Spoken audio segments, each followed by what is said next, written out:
దేవుని యొక్క పనిలో మనస్సు నిమగ్నం చేసుకొని ఉన్నవాడు ఎప్పుడు కూడా తల వంచుకొని బ్రతికి ఉండటం నేను చూడలేదు. ఎప్పుడు కూడా తల వంచుకొని బ్రతికి ఉండటం చూడలేదు. నేనే ఒక అద్భుతమైనటువంటి సాక్ష్యాన్ని 1990వ సంవత్సరంలో నేను ఉద్యోగానికి రాజీనామా చేసినప్పుడు నా తోటి ఉద్యోగస్తులు నెలకి 2 నుంచి 3 లక్షలు సంపాదిస్తున్నారు. నెలకి 2 నుంచి 3 లక్షలు. ఒకవేళ అదే ఉద్యోగంలో నేను కొనసాగితే 4 లక్షలు సంపాదించి ఉండేవాడిని. 4 లక్షలు నెలకి. నా జీతం వారానికి 1,00,000 ఉండేది. అది నా స్థాయి. ఆ హోదాలో నేను పనిచేస్తూ ఉన్నవాడిని. దేవుడు నన్ను పరిచర్యలోకి రమ్మన్నప్పుడు పరిచర్యలోకి వచ్చిన తొలి దినాల్లో తినటానికి తిండి లేదు. నాకు పస్తున్నాను. నేను బండి మీద లేకపోతే బస్సు మీద ప్రయాణం చేయడానికి వీల్లేక 12-13 కిలోమీటర్లు నడుచుకుంటూ వెళ్ళాను. 23 కిలోమీటర్లు రూపాయి మరమరాలు కొనుక్కొని తినుకుంటూ వెళ్ళిన సందర్భం ఉన్నది. మరమరాలు ఎందుకు కొనుక్కున్నాను తెలుసా? ఎక్కువ వస్తాయి కాబట్టి. రూపాయికి బోల్డ్ మరమరాలు వచ్చాయి. 23 కిలోమీటర్లు నడవాలి. కనీసం 6 గంటలు పట్టుద్ది. 6 గంటల సేపు తినడానికి ఉండేది ఏంటి అని ఆలోచిస్తే మరమరాలు కనబడ్డాయి. రూపాయి మరమరాలు కొనుక్కొని 23 కిలోమీటర్లు నడుచుకుంటా వెళ్ళా. 23 కిలోమీటర్ల ప్రయాణం చేయడానికి 10 రూపాయలు అవుద్ది టికెట్. లేదు, నా దగ్గర రూపాయి ఉంది. అలాంటి పరిస్థితుల్లో ఉన్నాను ఒకరోజు. కానీ ఈరోజు దేవుడు నన్ను ఉన్నతమైన స్థాయిలో పెట్టాడు. నా దగ్గర 8 మంది పాస్టర్లు పనిచేస్తున్నారు. 8 సంఘాలు ఉన్నాయి. ప్రతి నెల 80,000 రూపాయల జీతం వాళ్ళకి ఇస్తున్నాను. నేను తినగా వాళ్ళకి పెట్టే స్థాయికి దేవుడు నాకు తీసుకొచ్చాడు. ఎందుకో తెలుసా? దేవుడి మీద ఆనుకున్నవాడు ఎప్పుడు సిగ్గుతో తలంచుకోడు. దేవుడి దగ్గరకు వచ్చేవాడు వెనక్కి తిరిగి చూడకూడదు. యేసయ్య అందుకే అన్నాడు తెలుసా? నాగటి మీద చెయ్యేసి వెనక్కి చూడొద్దు, ముందుకే. నాగటి మీద చెయ్యేసి వెనక్కి చూడొద్దు, ముందే. ఈరోజు దేవుడు నిన్ను రా అని పిలుస్తుంటే వెనక్కి వెళ్ళిపోవద్దు. నాతో ఉండి నువ్వు అని దేవుడు అంటుంటే వెనక్కి వెళ్ళిపోవద్దు. నీ ఉద్యోగంలో కొనసాగు. నువ్వు టీచర్గా ఉండు. పొలం పని చేసుకునే వ్యక్తివా, పొలం పనిచే. నువ్వు నర్సు పనిచే. దేవుడి కోసం బతుకు. నా కోసం బతుకు అనంటే నేను దేవుడి కోసం బ్రతికితే ఏమైపోతాను? నేను దేవుడి కోసం బ్రతికితే నా పరిస్థితి ఏంటి? నా వృత్తి ఏంటి? అబద్ధాలు ఆడకపోతే ఏమవుతుంది? మోసం చేయకపోతే ఏమవుతుంది అని నువ్వు అనుకుంటున్నాము. దేవుడు యథార్థమైన జీవితాన్ని జీవించే వాళ్ళని ఎప్పుడు కూడా ఎండబెట్టడాయన. ఆయన ఎంత స్పష్టంగా చెప్తున్నాడు, మొదటిగా దేవుని రాజ్యాన్ని వెతికితే ఇవన్నీ అనుగ్రహిస్తా. దేవుడు మొట్టమొదట పేతురు యొక్క ఆకలి తీర్చేశాడు. తీర్చిన తర్వాత మొదలు పెడుతున్నాడు. ఇప్పుడు చూడండి 15వ వచనం. అక్కడ మొత్తం 8 మంది ఉన్నారు. ఎంతమంది ఉన్నారు అక్కడ? 8 మంది. ఎవరు 8 మంది అంటారేమో. యేసయ్య, పేతురుతో పాటు 6, మొత్తం 8 మంది ఉన్నారు.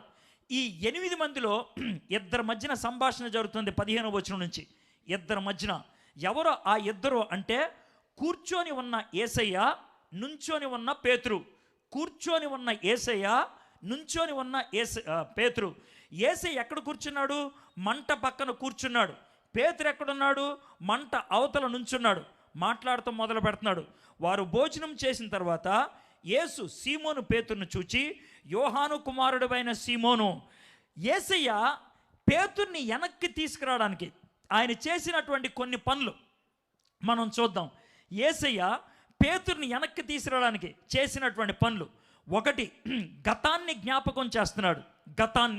గతాన్ని ఎలా జ్ఞాపకం చేస్తున్నాడు తెలుసా? 3.5 సంవత్సరాల క్రితం వల వేయి అనంటే బోల్డ్ చేపలు పడ్డాయే, అదే విధంగా వల వేయించాడు. గతాన్ని జ్ఞాపకం చేసుకున్నాడు. పేతురు, ఒకప్పుడు ఇదే పరిస్థితిలో ఉన్నప్పుడు నేను నీకు సహాయం చేశా. వదిలేసి వెళ్ళిపోతావా? నా మీద నీకు నమ్మకం లేదా? ఇంతకాలం నువ్వు నాతో ఉన్నావు. నీకే నమ్మకం లేకపోతే ఇంకెవరికి చెప్పనురా? 3.5 సంవత్సరాలు నీకు ప్రత్యేకమైనటువంటి దర్శనాన్ని ఇప్పించానే, నీళ్ల మీద నడిపించానే, నీ గురించి ప్రవచించానే, ఎంత చేశానే, అయినప్పటికీ కూడా నన్ను వదిలేసి వెళ్ళిపోయావు అని ఒక్కసారి గతాన్ని చూపించాడు. చూడు 3.5 సంవత్సరాల క్రితం ఏం జరిగిందో ఇప్పుడు కూడా అదే జరుగుద్ది. మీతో ఉన్నప్పుడు ఎలాంటి శక్తివంతున్నో చనిపోయి తిరిగి లేచిన తర్వాత కూడా అదే శక్తి గలవాడిని నేను. యేసే చూపిస్తున్నాడు. ఆయన అదే శక్తి గలవాణ్ణి అని అంటున్నాడు. అయితే మీకు చిన్న ప్రశ్న వస్తుంది, సార్ యేసయ్యకి పేతురు మీద ఎందుకు సార్ అంత ప్రేమ, యేసయ్యకి పేతురు మీద ఎందుకు సార్ అంత శ్రద్ధ అంటే, మిగిలిన శిష్యుల్లో ఎవ్వరికి చెయ్యని పని పేతురు కోసం ఒకసారి యేసయ్య చేశాడు. ఎవ్వరికి చేయలేదు శిష్యులకి, పేతురు ఒక్కడి కోసమే చేశాడు. ఏంటి తెలుసా, పేతురు 3 సార్లు నువ్వు బొంకుతావంటే పేతురు ఏమన్నాడు తెలుసా, కుదరదు నా రక్తం పెట్టేస్తా అంటే, అప్పుడు పేతురుతో యేసయ్య ఒక మాట అన్నాడు, జాగ్రత్త వినండి. ఏమన్నాడు తెలుసా, పేతురు సాతాను నిన్ను జల్లిల్లో జల్లించేమన్నాడు రా, సాతానుడు నిన్ను జల్లిల్లో వేసి జల్లించేమన్నాడు, కానీ నీకోసం నేను ప్రభువుని వేడుకున్నాను, నీకోసం నేను ప్రభువుని వేడుకున్నాను. ఈ మాట ఈరోజు మీకు ఎందుకు చెప్తున్నాను తెలుసా, జాగ్రత్తగా వినండి. ఈరోజు ఎవరైతే ఇక్కడ కూర్చొని వాక్యం వింటున్నారో, చిన్నపిల్లలే అవ్వచ్చు పెద్దలే అవ్వచ్చు, ఎవరు వాక్యం వింటున్నారో తెలుసా, వాక్యం వినే వాళ్ళ వెనకాల ప్రార్థన చేసేవాళ్ళు ఎవరో ఉన్నారు. వాక్యం వినే వాళ్ళ వెనకాల ప్రార్థన చేసేవాళ్ళు ఎవరో ఉన్నారు. నీకోసం పేరు పెట్టి ప్రార్థన చేశారు ఎవరో, అది మీ అమ్మమ్మ, మీ పాస్టర్ గారా, లేకపోతే 21 రోజులు ఇక్కడ ప్రార్థనలు జరిగిన వాళ్ళ, ఎవరో నీ కోసం పేరు పెట్టి ప్రార్థన చేశారు, అందుకే నువ్వు ఇక్కడ కూర్చున్నావు. ఒకవేళ ప్రార్థన చెయ్యకపోతే నీ బతికి ఎలా ఉండేదో తెలుసా, ఇస్కరియోతు యోధాలాగా ఉండేది. ఇస్కరియోతు యోధా ఏ పాపం చేశాడో పేతురు అదే పాపం చేశాడు. ఇస్కరియోతు యోధా ఆయన ఎవడో నాకు తెలియదని అమ్మేశాడు, పేతురు ఆయన ఎవడో తెలియదని బొంకి పారిపోయాడు. ఇద్దరు ఒకటే. ఇస్కరియోతు యోధా ఆత్మహత్య చేసి ఉన్నాడు, ఎందుకంటే వాడి కోసం ఎవడో ప్రార్థన చేయలా. పేతురు చచ్చిపోవాల్సింది చావకుండా బతుకున్నాడు, నాశనం అయిపోకుండా బతుకున్నాడు. కారణం ఏంటి తెలుసా, యేసయ్య ప్రార్థన చేశాడు, నువ్వు నాశనం అయిపోవాల్సింది, నువ్వు ఎండిపోవాల్సింది, నువ్వు పారిపోవాల్సింది. మీటింగ్ ఎందుకు వచ్చావు తెలుసా, నీకోసం ఎవరో ప్రార్థన చేశారు, నీకోసం ఎవరో ప్రార్థన చేశారు. నువ్వు నాశనం అవడం దేవుడికి ఇష్టం లేదు, నువ్వు ఎండిపోవడం దేవుడికి ఇష్టం లేదు, నువ్వు వెనక్కి వెళ్ళిపోవడం ఇష్టం లేదు. అందుకే మళ్ళీ ఇక్కడ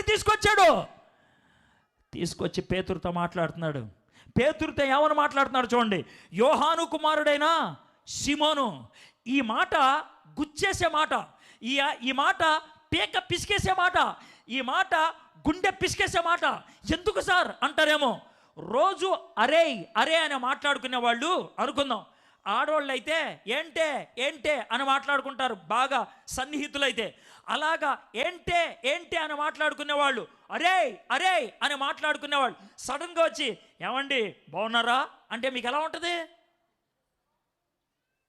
పెద్దోళ్ళు బాగున్నారా, మీతో మాట్లాడలేమండి బాబు అలా అన్నారనుకో, ఎలా ఉంటుంది మీకు? ఊరుకోవా, వద్దండి బాబు మీరు పెద్దోళ్ళు, ఇలా మాట్లాడుతున్నారు, ఎలా ఉంటుంది? బడ్డోడా అని ముద్దుగా పిలిచే యేసయ్య ఏమండి యోహాను కుమారుడైన సీమోను గారు అది పిలిచింది. ఎంత మర్యాద ఇస్తున్నాడో చూడండి. ఆ మర్యాదలో నీకు నాకు సంబంధం లేదు అన్నట్లు. అండి అని ఎప్పుడు పిలుస్తామో తెలుసా, దూరం అయితే. అరే అని ఎప్పుడు అంటామో తెలుసా, దగ్గరైతే. బండోడా దగ్గరైనప్పుడు, సీమోను దూరమైనప్పుడు. నన్ను వదిలేసి వెళ్ళిపోయావుగా, చేపలు పట్టుకోవడానికి వచ్చేసావుగా, 3.5 సంవత్సరాలు తిరిగినా వచ్చేసావుగా, నీటి మీద 2 అడుగులు వేసినా వదిలేసావుగా, పరలోకపు దర్శనాన్ని ఇచ్చిన వదిలేసావుగా, దివ్యమైనటువంటి దర్శనాలు ఇచ్చిన వదిలేసావుగా, 3.5 సంవత్సరాలు వాక్యం వినిపించిన వదిలేసావుగా. సీమోను గారు దేవుడు నిన్ను ఆ విధంగా పిలుస్తాడు ఈ రాత్రి. ఏమండి అదేంటేసి అలా అంటున్నావు, మరి ఏమన్నాలమ్మా, నన్ను వదిలేసావుగా, నువ్వు నీకు నాకు సంబంధం లేదన్నావుగా, ప్రతిరోజు నువ్వు చేస్తున్న దరిద్రమైన పాపం నన్ను వదిలేసిన తర్వాతేగా మరి ఏమని పిలవాలి నిన్ను? అండి అని పిలవక. యోహాను కుమారుడైన సీమోను, వీరికంటే నువ్వు నన్ను ఎక్కువగా ప్రేమించుచున్నావా? వీరికంటే అనే తెలుగు బైబిల్లో వేశారు, కానీ ఇది మామూలుగా మనం పూర్వకాలపు భాషల్లోకి వెళ్తే వీటికంటే అని ఉందన్నమాట. వీటికంటే అంటే యేసయ్య ఏం చూపించాడు తెలుసా, చేపలో, వలలో, బుట్టలో. అది కావాలా నేను కావాలా నిర్ణయించుకో, అది కావాలా నేను కావాలా. ఈ రాత్రి మిమ్మల్ని ప్రశ్న అడుగుదలుచుకున్నాను, పదే ఏ పాపంలోకి వెళ్ళిపోతున్నావు? పదే వెనక్కి లాగేది ఏది? ఈరోజు దాన్ని నుంచోపెట్టి దాని పక్కన యేసయ్య నుంచొని అది కావాలా నేను కావాలా నిర్ణయించుకో. బరబ్బా కావాలా యేసయ్య కావాలా నిర్ణయించుకో. వాళ్ళు ఆ రాత్రి నిర్ణయించుకున్నారు. జీవం కావాలా మరణం కావాలా నిర్ణయించుకో. వాళ్ళు నిర్ణయించుకున్నారు. ఈ రాత్రి నీతో చాలా స్పష్టంగా అడుగుతున్నాను, యేసయ్య కావాలా నీ పాపం కావాలా నిర్ణయించుకో. యేసయ్య కావాలంటే యేసయ్యను పట్టుకో, లేదంటావా వదిలేయి. మధ్యలో ఏలాడుతూ ఉండదు. నీలాంటి వాళ్ళని బట్టే క్రైస్తవత్వానికి చెడ్డ పేరు, నీలాంటి వాళ్ళని బట్టే యేసయ్యకి అపకీర్తి, నీలాంటి వాళ్ళని బట్టే యేసయ్య సిగ్గుతో తలంచుకోలే. బతికితే పౌరుషంగా బతుకు, లేకపోతే కుక్క చౌచవు. మధ్యలో ఉండొద్దు, మధ్యలో ఉండొద్దు. పేతురు, అవి కావాలా నేను కావాలా డిసైడ్ చేసుకో. వాటికంటే నన్ను ఎక్కువ ప్రేమిస్తున్నావా? ఈ రాత్రి దేవుడు నిన్ను దేన్ని చూపించి అడుగుతున్నాడు, దేన్ని చూపించి. వాటికంటే నన్ను ఎక్కువ ప్రేమిస్తున్నావా? దానికంటే నన్ను ఎక్కువ ప్రేమిస్తున్నావా? ఆ చెడు కంటే నన్ను ఎక్కువ ప్రేమిస్తున్నావా? ఒక్కసారి సమాధానం చెప్పు. ఎక్కువ అంటే వదిలేయ్. ఏమైపోద్దో ఎలా ఉంటుందో అవేం అడగొద్దు. అడిగావా, నాకు నీ హృదయంలో చోట్లేదు, వదిలేయ్, వదిలేయ్. ఒకసారి ఒక అతన్ని అడిగాడు, బాబు నన్ను వెంబడించు అంటే, మా నాన్న చచ్చిపోయిన తర్వాత పాతిట్టు వస్తాను అని అన్నాడు ఆయన. రే, చచ్చిన వాళ్ళు పాతిడతారని వచ్చేయ్. రాలా. ఈ రాత్రి వెంబడించమని అడగటానికి యేసయ్య వచ్చాడు. వస్తావా? చచ్చిన దానిలాగా చచ్చిన వాళ్ళలాగా తయారవుతావా? ఆలోచించుకో. వీటికంటే నన్ను ఎక్కువ ప్రేమిస్తున్నావా అని అడగగా అతడు, అవును ప్రభువా, నేను నిన్ను ప్రేమించుచున్నానని నీవే ఎరుగుదువని ఆయనతో చెప్పాను. పేతురు ఇచ్చేటువంటి జవాబు ఎంత తిరకాసు జవాబో చూడండి. ఆ తిరకాసు జవాబుకి 2 కారణాలు. లోన సిగ్గుతో చచ్చిపోతున్నాడు, బయట మొహమాటంతో చచ్చిపోతున్నాడు. ఎందుకంటే గతం గుర్తొచ్చేస్తుంది. ఎలా గతం గుర్తొస్తుంది? చేపలు వలయమన్నాడు 3.5 సంవత్సరాల క్రితం. 10 రోజుల క్రితం జరిగిన మరో సన్నివేశం గుర్తొస్తుంది ఈ సంభాషణలో. ఏంటంటావేమో, మీకు గుర్తించారు లేదో. 10 రోజుల క్రితం పేతురు చలిమంట పక్కన ఉన్నాడు, యేసే రోడ్డు మీద నడుచుకుంటూ వెళ్తున్నాడు. మధ్యలో మంట. ఈ మంట వెలుగులో యేసేని చూశాడు, మంట వెలుగులో ఈడి ముఖం కనబడుతుంది. ఈరోజు రివర్స్. రివర్స్ ఏంటి తెలుసా? కింద యేసే కూర్చున్నాడు, నించోని పేతురు చూస్తున్నాడు. పేతురుకి యేసేకి మధ్యన ఉన్నది ఏంటి తెలుసా? మంట. 10 రోజుల క్రితం అదే మంట దగ్గర ఉన్నప్పుడు, నువ్వెవడవో నాకు తెలియదు అన్నాడు. అదే మంట దగ్గర ఉన్నప్పుడు యేసయ్య 3 సార్లు, నన్ను ప్రేమిస్తున్నావా, నన్ను ప్రేమిస్తున్నావా, నన్ను ప్రేమిస్తున్నావా? ఎందుకో తెలుసా? 10 రోజుల క్రితం 3 సార్లు ఆయన ఎవడో నాకు తెలియదు, ఆయన ఎవడో నాకు తెలియదు, ఆయన ఎవడో నాకు తెలియదు. రిపీట్ అవుతుంది విషయం. మండిపోతుంది లోన, గుసగుసలాడిపోతుంది. ఏం చేయాలో అర్థం కావట్లేదు. ఆ కోపంతో నీకే తెలుసు, నీకే తెలుసు. ఈ రాత్రి నువ్వు ఇచ్చే జవాబు ఏదైనా, నీకు తెలుసు కదా ప్రభా అని అంటావా? నువ్వింకా మారలేదని అర్థం. సరే, యేసయ్య అది అయిన తర్వాత మళ్ళీ అడుగుతున్నాడు. మరలా ఆయన, యోహాను కుమారుడిపైన సీమోను, నన్ను ప్రేమించుచున్నావా అని 2వసారి అతన్ని అడగగా, సరే ఆటలు వదిలే, నన్ను ప్రేమిస్తున్నావా? ప్రేమ ఎప్పుడు పరిపూర్ణమైందే, ప్రేమ ఎప్పుడు యథార్థమైనది, ప్రేమ ఎప్పుడు చల్లారిపోనిది, ప్రేమ ఎప్పుడు షరతు కోరంది, ప్రేమ ఎప్పుడు ఇచ్చేది. ఆ ప్రేమ ఉందా నాకు, నా మీద? నా మీద నీకు అలాంటి ప్రేమ ఉందా అడుగుతున్నాడు సీమోను పేతురు. అతడు, అవును ప్రభా, నేను నిన్ను ప్రేమించుతున్నానని నీవే ఎరుగుదువని ఆయనతో చెప్పాను. ఆయన నా గొర్రెలను కాయమని చెప్పాను. 6 మిత్రుల మధ్యన అడుగుతున్నాడు. ఈ రాత్రి కూడా నేను మిమ్మల్ని అదే ప్రశ్న అడుగుతాను, యేసయ్యని మీరు ప్రేమిస్తున్నారా అని. సార్, మా అత్త ఉంది సార్, ఇక్కడ మా ఆయన ఉన్నాడు సార్, నా కొడుకున్నాడు సార్, నా కూతురు ఉంది సార్, నా మిత్రులు ఉన్నారు సార్, మా చర్చి వాళ్ళు ఉన్నారు సార్, మా ఇంటి పక్కన వాళ్ళు ఉన్నారు సార్. సిగ్గుపడితే నేనేం చేయలేను, భయపడితే నేనేం చేయలేను. పేతురు చేపలు పడటానికి వెళ్ళిపోతానని నాయకుడిగా వచ్చేసాడు. ఆడెనకాల వచ్చిన 6 ముందు యేసయ్య సిగ్గు తీసేస్తున్నాడు పేతుర్ని. ఈ రాత్రి అదే జరుగుద్ది నీ జీవితంలో.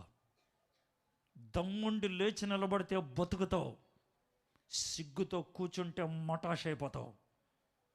నీ ఇష్టం. 6 మిత్రుల మధ్యన పేతురుని అడుగుతున్నాడు, నన్ను ప్రేమిస్తున్నావా అని. ఇక చూడండి, 3వసారి ఆయన యోహాను కుమారుడైన సీమోను, నన్ను ప్రేమించుచున్నావా అని అతన్ని అడగగా, నన్ను ప్రేమించుచున్నావా అని 3వసారి తన్ను అడిగినందుకు పేతురు వ్యసనపడి అంటే తెలుసా, చిరాకుపడి అంటే తెలుసా, అది మళ్ళీ ఎన్నిసార్లు చెప్పాలి నీకు, అది వ్యసన పట్టం అంటే. అది ఎందుకు కలుగుతుందో తెలుసా, లోన పోరాటం ఎక్కువైపోయింది. తాను చేసిన పాపం తన్నే ఎక్కిరిస్తుంది. తాను యేసయ్యని కాదన్నది తన ముందే దోషారోపణ చేస్తుంది. ఏం చెప్పు. మనలో పాపపు పోరాటం ఎక్కువైతే మనలో వచ్చేది అదే. వణికిపోతాం, కూర్చోబుద్ధి అవదు, ఈడెప్పుడు ముగిస్తాడా అనే టెన్షన్ ఎక్కువ అవుతుంది. అది ఎందుకో తెలుసా, లోనున్నటువంటి పాపం బాగా కలత చెందిస్తుంది. అయితే ఈ పరిస్థితుల్లో ఈ రెండిట్లో ఏదో ఒకటి చేయాలి. ఒకటి స్విచ్ ఆఫ్ చేసుకొని పడుకొని వెళ్ళిపోవటం. రెండోది ప్రభువా నన్ను క్షమించు అని అడగటం. ప్రభువా నన్ను క్షమించు అని అడగటం. బహుశా పేతురు అదే చేసి ఉంటాడు. ప్రభువా నీవు సమస్తం ఎరిగిన వాడివే, నిన్ను ప్రేమించుచున్నాను, నీవే ఎరుగుదువని ఆయనతో చెప్పాను. యేసు నా గొర్రెలను మేపము. యేసయ్య పేతురు యొక్క మనసు మారిందనే విషయం అర్థమైంది. అందుకనే అద్భుతమైనటువంటి ఒక ప్రవచనాన్ని ఇచ్చాడు అక్కడ. జాగ్రత్త వినండి. ఏ ప్రవచనము? నువ్వు యవ్వనుడివై ఉండినప్పుడు నీ అంతటి నీవే నడుము కట్టుకొని నీకు ఇష్టమైన చోటికి వెళ్ళుచుంటివి. నువ్వు ముసలివాడువైనప్పుడు నీ చేతులు నువ్వు చాచుదువు, వేరొకడు నీ నడుము కట్టి నీకు ఇష్టము కాని చోటికి నిన్ను మోసుకొని పోవునని నీతో నిశ్చయంగా చెప్పుచున్నానని అతనితో చెప్పాను. అతడు ఎట్టి మరణం వలన దేవుని మహిమపరచునో దాన్ని సూచించి ఆయన ఈ మాట చెప్పాను. పేతురుకి ఒక అద్భుతమైనటువంటి ప్రవచనం ఇచ్చేస్తున్నాడు. పేతురు నువ్వు వెనక్కి వచ్చేసావు, ఇప్పుడు నువ్వు ఇంకా గట్టిగా ఉంటావు. నువ్వు గట్టిగా ఉంటావు కాబట్టి ఏం జరుగుద్దో చెప్తున్నా. ఈరోజు నువ్వు యవ్వనుడివి, ఎటు కావాలంటే అటు వెళ్ళిపోయావు. నన్ను కాదని వెళ్ళిపోయావు, నన్ను కావాలని వస్తున్నావు. ఇది ఇప్పుడు. కానీ నువ్వు ముసలోడైపోయిన తర్వాత గట్టిగా ఉంటావు. ఎంత గట్టిగా ఉంటావంటే నువ్వు వెళ్ళలేవు. అప్పుడు నిన్నెవరో ఒకళ్ళు మోసుకెళ్తారు, నువ్వు చచ్చిపోతావు. నీ చావు నన్ను మహిమపరచుద్ది. పేతురు ఎలా చచ్చిపోయాడో మీకు చెప్పాలి. పేతురు ఇప్పుడు దాకా ఊగిసలాడే జీవితం ఈ 3 సార్లు యేసయ్య అడిగిన తర్వాత పటిష్టమైన స్థాయికి వచ్చాడు. ఇది జరిగిన 2 వారాలకి ఆయన అద్భుతంగా యెరూషలేము సెంటర్లో నిలబడి, మీరు ఆయన్ని చంపారు, మీరు ఆయన్ని పాతెట్టారు, చూడండి ఆయన సమాధి ఖాళీ అని అన్నాడు.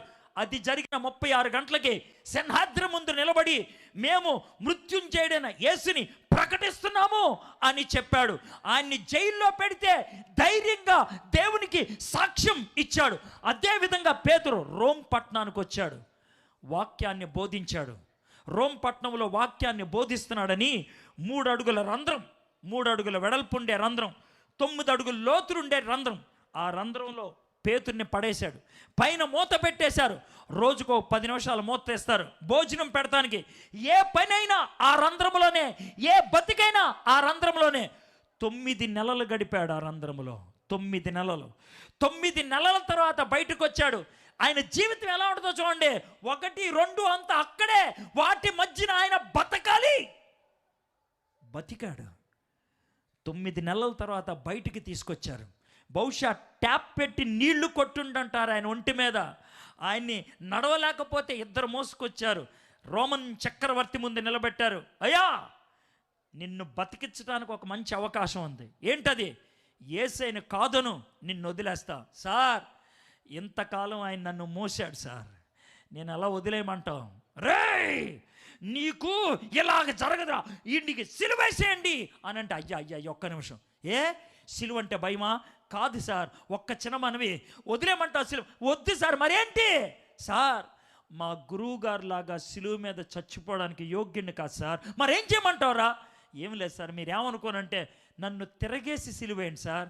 రే నువ్వు ముసలోడురా, తిరగేసి సిలువేస్తే ముక్కులోంచి రక్తం వస్తుందిరా, నోట్లోంచి ఊపిరితిత్తులు కక్కుతావురా, నువ్వు చావుకు ముందే విపరీతమైన కష్టాన్ని పడతావు. పర్లేదు సార్, పర్లేదు, మా గురువు గారిలాగా చచ్చిపోవడానికి నేను యోగ్యుని కాదు సార్, నన్ను తిరగేసి సిలువేయండి సార్. పేతురు బ్రతిమిలాడి తిరగేసి సిలువేయించుకొని చచ్చిపోయాడు. యేసయ్య అది జరగడానికి 40 సంవత్సరాల ముందు ప్రవచించాడు. పేతురు, నువ్వు అలా చచ్చిపోతారా? ఈరోజు నన్ను కాదను, కానీ ఆ రోజు ఆ స్థాయికి వస్తావు.